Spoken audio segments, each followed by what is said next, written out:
unfortunately. Our next guest is Mickey Huff. He's written United States of Distraction, Media Manipulation and Post-Truth America, and What We Can Do About It. He's also director of Project Censored, president of the Media Freedom Foundation, and co-editor of the new book, Project Censored's State of the Free Press 2022. Welcome, Mickey Huff. Thanks so much for having me, David. It's a pleasure to be on with you. Thank you. And you have a show on Pacifica. Yes, we do. The Project Censored show has been on since 2010.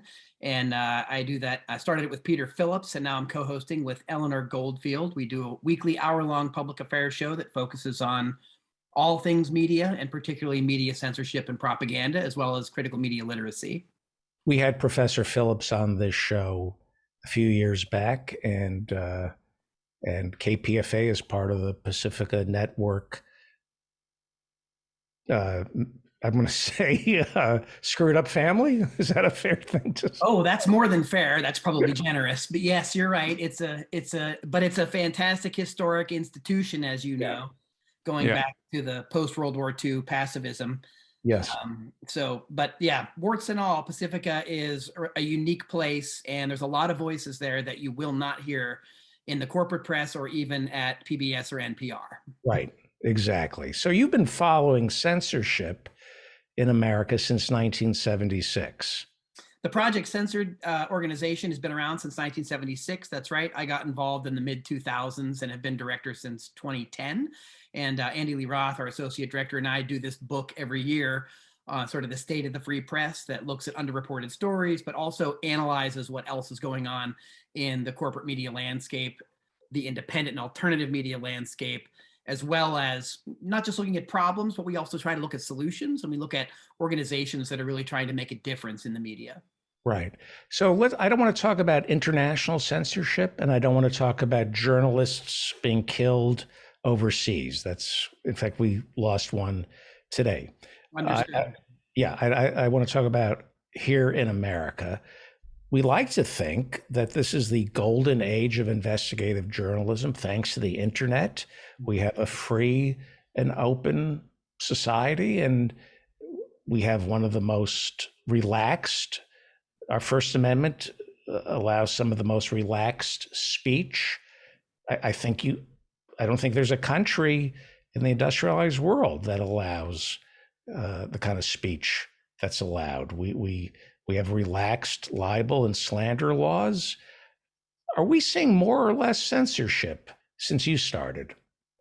Well, unfortunately, David, I think we're seeing more, but we're also seeing, we also saw an explosion of many more outlets, right? And we've seen sort of not only the growth online, blogs, et cetera, but we've also seen a rise in podcasting, right, as a major media source or information source. But back to the point about when I originally said more censorship, what you just said is, I would say, a pretty accurate statement about the sort of state of free oppression in the United States. However, this also can be true. The Press Freedom Index places the United States around 44th or 45th globally. So how can those two things both be true? Well, I guess it depends on the subject matter, depends on the topics, depends on the source, and it depends on definitions, right? Nowadays, in the social media landscape, where many people go to get information, even though these are not journalistic outlets, we've seen in the last 5 years, 6 years, the whole fight against fake news and problems of misinformation. And this has been the battle cry of the censors, the so-called fact checkers, the deplatformers, and so on, saying that, well, we need to do this for the public's own good. There's too much misinformation and damaging information around. The whole fact checking is turned into its own cottage industry, as it were. And it's interesting because, on the surface of it, none of these things sound problematic. In fact, they sound like reasonable ideas. How do you really police information that gets out in a society like ours that does have pretext of openness and the right to know? But as always, Dave, the devil's in the details. So, Mickey, let me ask you about censorship and how we define it. As I see it, there are three types of censorship. There's government censorship, corporate censorship, or self-censorship. And here in America, it really falls really under the category of corporate censorship. It's basically uh, all corporate censorship. What the government doesn't want us to know is pretty much what they're doing for corporations overseas. What do you see as the biggest problem here in America? Government censorship, corporate censorship, or self censorship? Or is there a different type of censorship that I'm not aware of? I think I would subsume them all under the rubric of cultural censorship in a lot of ways, which is political, economic, across the spectrum. There's certain people that we just don't get to hear from, and there are certain people that you can't not hear from because they're on all the time. And Right. it's not just the people; it's the messages, right? And you hit the nail on the head.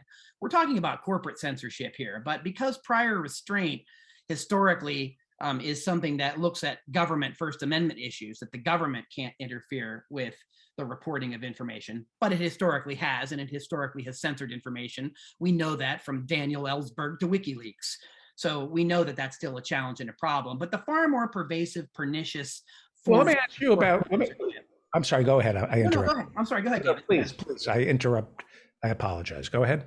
No problem. I was just going to get to the idea that what we're dealing with is a censorship of omission, of distortion, and this is in the corporate news media. When you've got 6 corporations governing roughly 90% of a lot of these different outlets, and now you've got a handful of 5 tech companies that are, curating all this kind of information. We've got a real bottleneck going on. So censorship at Project Censored is something that we define as anything that interferes with the free flow of information in a society that purports to have a free press system. But we also submit that free press systems should be submitting to Society Professional Journalist Code of Ethics when reporting. And when you kind of look at these two things together, that really kind of highlights what we think what an ideal open society or free press society would look like. And then when you take a look at what we actually have, it's a bit far afield from that. Let's go over some examples. I have a couple that I want to run by you. When DirecTV pulls RT America, is that censorship? That's corporate censorship, right? Absolutely, 100%. I agree with that statement, although many will not. Many will say it's a private corporation and they have the right to decide what they're doing, who they're allowing to be on, who's heard, who's not. It's a business decision. And again, there's truth to that, and the courts have certainly upheld that. What we have argued, however, and as time goes by, this seems to be more and more the case, and we write about this in our new book, is we write about censorship by proxy. And I just wrote another piece about this the other day about RT. Russia Today, I've been on RT America. I've had friends at RT America. I know people that just lost their jobs at RT America, including one Pulitzer Prize winning journalist named Chris Hedges. Mm-hmm. The bigger question here, there's two things going on. This censorship by proxy, because we have a lot of these big tech companies and corporate media ownership, they all can decide that these are their platforms and they are trusted with airwaves or the technological equivalent of the internet. And so they get to make these decisions. Here's something that we've argued, however, about these new gatekeepers, as it were, right? We have fact checkers as information and narrative curators, but they're people that are like from the Atlantic Council, which is the PR arm of NATO. Which is run by David Rubenstein, who runs the Carlyle Group, the world's largest arms profiteer in the world. He also runs the Kennedy Center. The Atlantic Council is run by David Rubenstein. Isn't that amazing? It's pretty amazing that most people aren't aware of these things because the corporate media don't really call it out, and they just look like fancy names over at Meta or Facebook of like, well, this looks like an institution that could judge what's true or false information. Again, we lack critical media literacy education, and we lack that kind of asking of questions, the inquiry of, well, who wants me to see these messages or who doesn't want me to see these messages? The big problem with the tech deplatforming is that all these tech companies, if you go back and you trace the technology to post-World War II during the Cold War, right? Feels like we're still in there. These companies basically use technology that was all started with money from DARPA, money from the Pentagon. All this technology was designed under the Orwellian guise of defense, which we often know in US history has been more offense. for invasions, occupations, surveillance, etc. And so it becomes harder for these companies to say that they don't benefit from government taxpayer money, from government support, from subsidies. DARPA is the Defense Department's Defense Advanced Research Projects Agency, and they've been involved in everything from GPS, drones, tracking and surveillance programs, the internet. We can go on and on here, but for these companies to act as if they're only private, they want it both ways. And given that they have essentially captured the public commons, right? Our corporatist culture has basically subsumed what we would think of as the public commons in a way. And the FCC has long been captured, a regulatory captured body that does the industry's bidding. We really have real problems of censorship and omission and distortion, right? while Let me ask you, maintaining the illusion of a free press. Let me ask you, so if DirecTV bans RT America, you consider that censorship, as do I. I agree with you. If Spotify gets complaints about one of their hosts who they pay $200 million, they get complaints that he's spreading misinformation about COVID, telling people not to get vaccinated, and singing the praises of ivermectin, even though there's no scientific evidence to suggest that it cures or prevents COVID. Is it censorship when a corporation gets rid of somebody because they're spreading misinformation? Is that censorship? Yes and no. Who's determining what the misinformation is? Who's controlling those narratives? What's the desired end or goal of that? There's another issue afoot here too that has been blurred by infotainment over the decades, is that who exactly is an expert? Who is a journalist? Last I checked, Joe Rogan didn't even pretend to be a journalist, let alone, claim he was one. The bigger question here, I get people complain that I do my own censorship by interrupting people, but we have limited time, and I hope you come back. Is it censorship if the Federal Trade Commission says to a company like Geritol, you can't say that it prevents colds? When the Federal Trade Commission sanctions a corporation for faulty advertising, is that censorship? Is it censorship when the Food and Drug Administration says to Alex Jones, you can't, these boner pills don't work. It's dangerous to sell these boner pills. They don't work, and they're dangerous, and it's false advertising. Is that censorship? Joe Rogan's not a doctor or a medical care practitioner. So if someone's going to Alex Jones or Joe Rogan for medical advice, that's a literacy problem. But is it government censorship when the FTC and the FDA, if they do it based on transparently sourced scientific evidence that's made public, and they have the interest of public safety in hand, they have been able to successfully argue and claim authority to do such things. But with that authority, they have to be watched. They have to be questioned. They have to be investigated. And I mean back to the deep sense of who are sitting on these committees, who's writing these bills and these laws, where is ALEC, where are the lobbyists, where is the money? In the whole COVID issue, the interesting thing is the more and more that you, quote, follow science, the more and more it flows to the top of all the major big pharma corporations. And look, these are some of the most corrupt corporations in the history of the planet. Pfizer alone has paid some of the steepest fines in the history of fines against corporations. But yet, during the pandemic, someone's on Team Pfizer, someone's on Team Moderna. It's interesting how liberals and the left quickly embrace some of these kind of corporations and conveniently compartmentalize and forget the many areas where they don't have the public interest in mind. And if they were really interested in mitigating a public health emergency and a major pandemic, why would they be hoarding the miracle vaccines? And why would they be holding it over the heads of other third world countries to not allow them to have it if they were so benevolent? Right. So unfortunately, the issue of censorship is a gray and murky area. And it does require discussion and debate, which is why the solutions of trying to dismiss Russian disinformation and propaganda is to get rid of Russian news channel is overkill.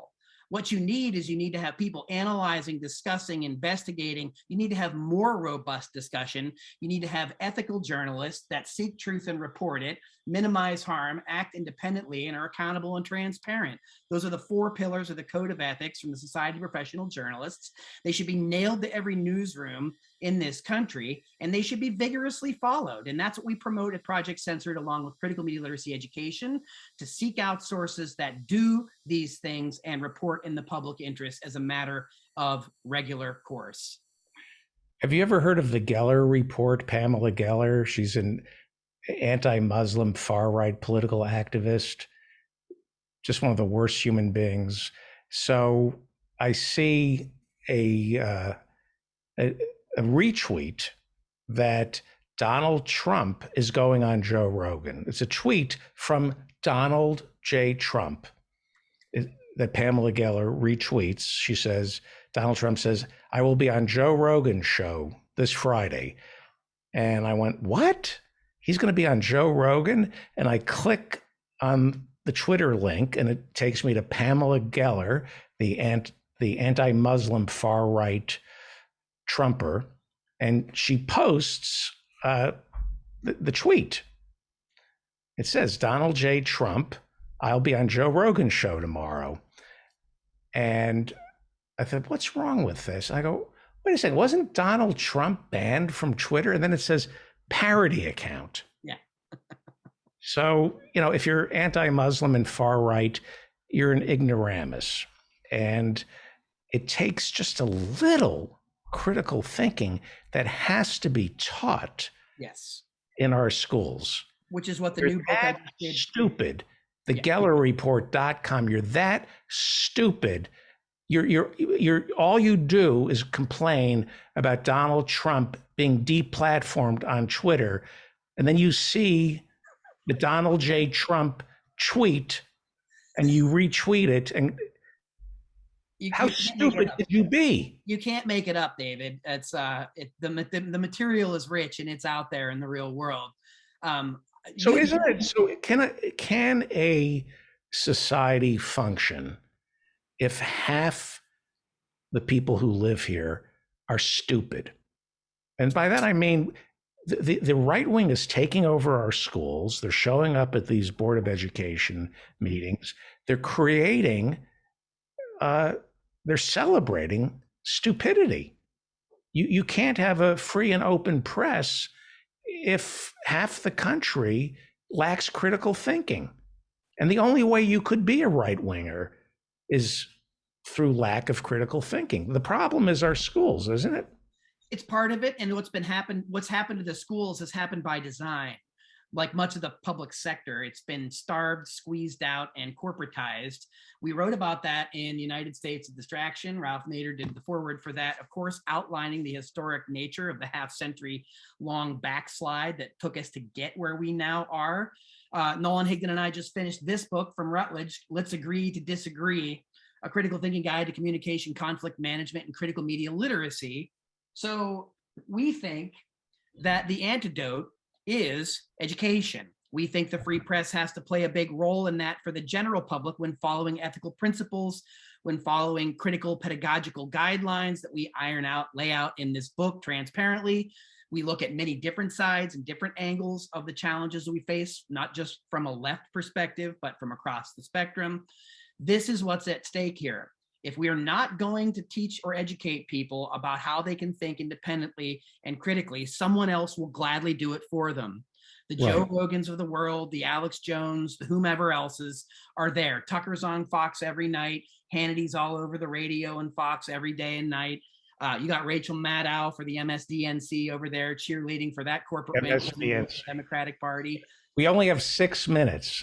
You are also the author. Please, everybody, please go by Project Censored's State of the Free Press 2022. It's published by our friends over at 7 Stories. Please go by Project Censored's State of the Free Press 2022. Buy it. If it doesn't light a fire underneath you, I will reimburse you. I will. Also, go by Mickey Huff's book, United States of Distraction, Media Manipulation, and Post-Truth America, and What We Can Do About It. Go buy that book. If you don't like it, I will reimburse you for that. Your book, in the United States of Distraction, was it published by Lawrence Ferlinghetti? City Lights, indeed it was, with the great editor Greg Ruggiero. Yeah, it begins with a great quote from Lawrence Ferlinghetti. Our government is a bird with two right wings.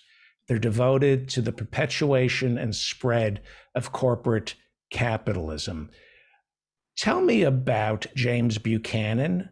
We always hear about the Powell memo from the early 70s. Tell me who James Buchanan is and what did he do back in the 1950s? This is fascinating. It's in your book. Yeah, it is. This has been the topic that some people have written about. You know, Jane Mayer's written about it, McLean's written about it. People that are interested in the history of, dark money, as it were, and money in politics. Buchanan was a really influential academic.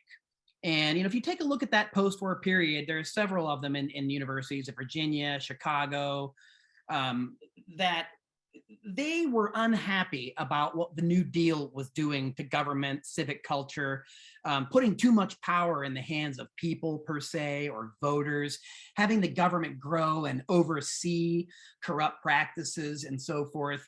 And of course, that's going to explode into the 1960s. But before the 60s hit, there were the John Birch Society. There were people pushing back against this that wanted to have more unaccountable private control. Buchanan is one of the architects of this. It was very influential of this sort of privatized culture that is later more infamously described by the Lewis Powell memo. And Powell was, really, he eventually is on Nixon's Supreme Court, but he, of course, is really close ties with the chambers of commerce and finance. And he wrote in 1971 that the 1960s was off the rails. There was too much democracy, too much free speech, too much academic freedom, and they needed to rein it in. And the way that they had to rein it in was by funding their own media, funding their own educational programs, and their own think tanks, right?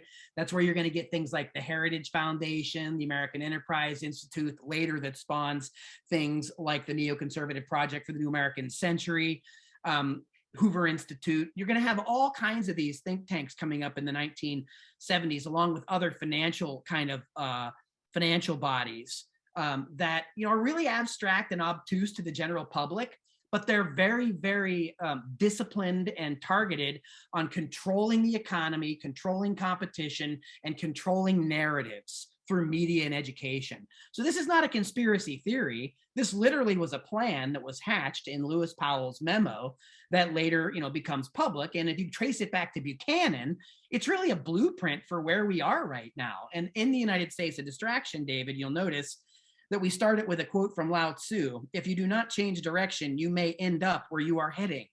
And that's been our whole point, is that we've been warned. The trajectory has been here. We are heading where we've been going. And if we don't like it, we need to turn it around. How do we turn it around? It's taken a couple generations to get here. So I'm afraid to say, even though it doesn't feel like we have time to turn it around, like a couple generations worth, we've got to start with free press principles. We've got to start with having a more robust free press and open debate. And we've got to do it by having a curriculum in our schools that's based on critical pedagogy, critical thinking, and we need to learn how to agree to disagree. We need to learn how to have open discourse and debates. We need to help teach each other how to listen more empathetically and critically at the same time, such that when we're doing, when we're listening, we're actually hearing people and trying to understand where they're coming from. Even the Pam Gellers, like where is the opportunity? Prove to me that this is happening. I mean, you just gave a great example of like just pretty much sheer idiocy, right? And contradiction going on at one of those tweets. Who's sitting down with these people though and saying, where are you getting this information? In other words, we all have beliefs and opinions, right? And Mark Twain once quipped, get your facts first, then you can distort them as much as you please. We really need to rely on the press to help us figure that out, not hammer home whatever their ideological blue pill, red pill is of whomever's owning it. But we really need to have honest to goodness, open discussion and debate. And we really need to root out the serious dark money and corporate control over everything from our elections to news media. and education. It's really what's at the core of the challenges we face. And in order to do it, we have to support a more robust infusion of public support, whether it be for a true public media, public education. We need to really move away from these privatized models, David. Yeah, I apologize for interrupting you. I get a lot of complaints that I interrupt, but we only have 30. We're out of time, and I want to cover so much stuff. Last question. We know the enemy is corporate America. Is it possible to get reliable information from corporate-owned media? Yes, it is. It's just not consistently possible, and it's not consistently possible around certain topics, like the plutocracy or like oligarchs. The corporate press has recently discovered oligarchy in Russia. But for some reason, the oligarchs don't seem to live here, even though one of them owns the Washington Post, where it's always raining billionaires over there. The billionaires can do no wrong. The Washington Post can't seem to find any reasons to tax billionaires.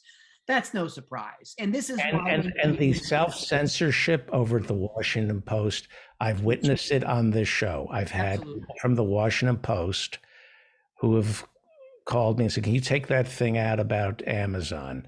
And I went, wow. It's not explicit. It's just the self-sense. It just makes, if you're owned by Jeff Bezos, he doesn't need to tell you, don't make fun of me, don't trash Amazon. You know not to do it.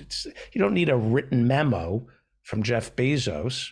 You don't piss on the boss. We have to wrap it up. Will you come back?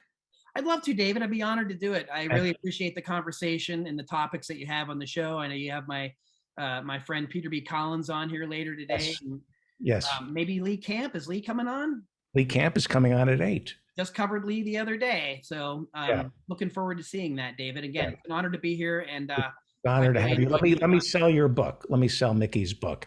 Mickey Huff is the author of United States of Distraction, Media Manipulation in Post-Truth America and What We Can Do About It. He is also the director of Project Censored, and they have a new book out. He's co-editor of the Media Freedom Foundation's new book, Project Censored's State of the Free Press 2022. It's published by our friends over at 7 Stories. Buy these books and support him. We need to support people like Mickey Huff. And if you don't enjoy his books, if they don't light a fire, I'll reimburse you. And here's something you should really do, is buy 10 copies of these books and donate them to libraries. And don't buy them from Amazon. Buy them from projectcensored.org or your favorite local independent bookstore. Thank you, Mickey Huff. Please come back. It's great to have you. It's great. My pleasure. Thank you so much.